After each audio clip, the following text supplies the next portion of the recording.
My name is Eddie Ndopu.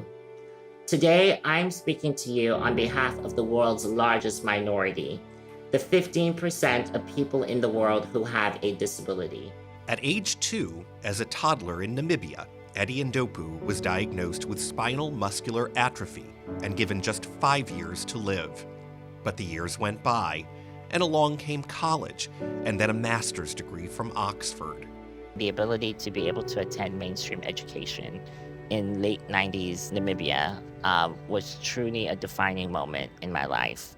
So, I have a firsthand appreciation for the value of education. Now 33, Ndopu is fighting for equal access to education all over the world.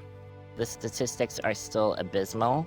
We're sitting between 90 and 98% of children with disabilities in the global south who've never seen the inside of a classroom. It remains a travesty of justice. And so I think really a redoubling of efforts around thinking about what does inclusive education really look like in this current sort of world historical moment where, the crises are compounded, right? And marginalized communities seem to be left behind. In 2019, Ndopu was tapped by UN Secretary General Antonio Guterres to be one of the 17 advocates for Sustainable Development Goals, translating the needs of the most vulnerable people, including those with disabilities, to a global audience. You're in some amazing company. Mia Motley, Justin Trudeau, Brad Smith of Microsoft. What are you bringing to the conversation that wasn't there before? I believe that my presence sort of it really illuminates the lived experience of people who are from the margins of society and bringing those lived experiences into the room where decisions are made. I represent a cross-section of society, and in some ways I feel a deep obligation to ensure that when we talk about leaving nobody behind, we do so in a way that feels substantive and is able to translate into meaningful public policy. Ndopu wants us to reframe how we think about disabilities and make the world a more inclusive place.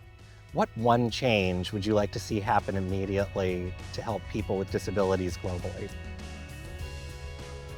I think having people with disabilities in leadership positions, right? I think, look, Tony, representation matters. It really does. I think it's not enough to just have people with disabilities as the beneficiaries of international development. I think that people with disabilities need to be leading in organizations, need to be in the driver's seat of international development and really changing the face of leadership as we know it.